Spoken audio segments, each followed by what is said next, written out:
হবে আপনার প্রতি, এবং আমরা চাই না যে কোনো দুষ্কৃতী বাইরে ঘুরে বেড়াক, তাদের জায়গা যেখানে সেখানে যাতে যায় না।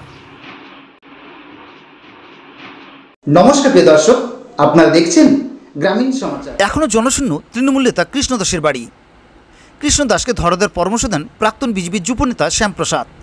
কৃষ্ণের রাজপ্রসাদ আজও জনশূন্য। ভোটের পর গায়েব কৃষ্ণ। অন্ধকারে খাখা করছে জলপাইগুড়ি কৃষ্ণের হোয়াইট হাউস। একসময় লোকজনের ভিড়ে গমগম করত সেই বাড়ি, আর সেখানে নীরবতা আর পরিত্যক্ততার ছাপ। জলপাইগুড়ির তথাকথিত হোয়াইট হাউস সদর বিধানসভা কেন্দ্রের প্রাক্তন তৃণমূল প্রার্থী কৃষ্ণ দাসের সেই রাজপ্রসাদ সম বাড়ি এখন কার্যত জনশূন্য। এ বিষয়ে বিজেপির নেতা শ্যামপ্রসাদ কি বললেন, চলুন শুনে নেই।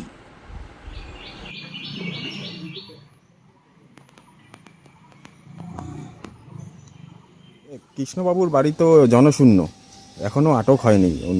ওনার ছায়াসঙ্গীরা কিছু ভাবে আটক হয়েছে। এই বর্তমান পরিস্থিতি নিয়ে কী বলবেন? দেখুন, এই তৃণমূলের নেতার প্রভাব কী ছিল সেটা আপনারা দেখেছেন, যে তার বিরুদ্ধে কেউ মুখ খুলতে পারতো না। এলাকায় তিনি ত্রাস সৃষ্টি করেছিলেন।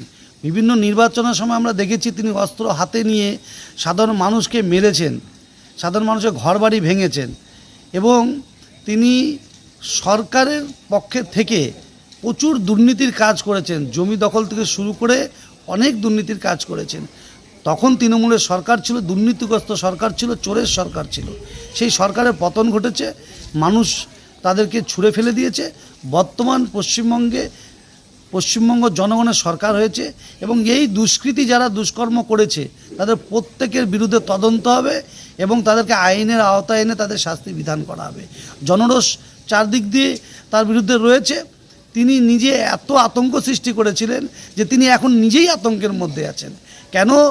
ওই যে 30টি গাড়ি নিয়ে তার ঘুরে বেড়ানো, এই বাউন্সার নিয়ে, সিকিউরিটি নিয়ে ঘুরে বেড়ানো, বলে না জনতার মায়ের দুনিয়ার বাইর, তো জনগণ যদি পেয়ে যায় হাতের মধ্যে, তার নিজের মুশকিলটা তিনি বুঝতে পারছেন, তাই তিনি পালিয়ে বেড়াচ্ছেন।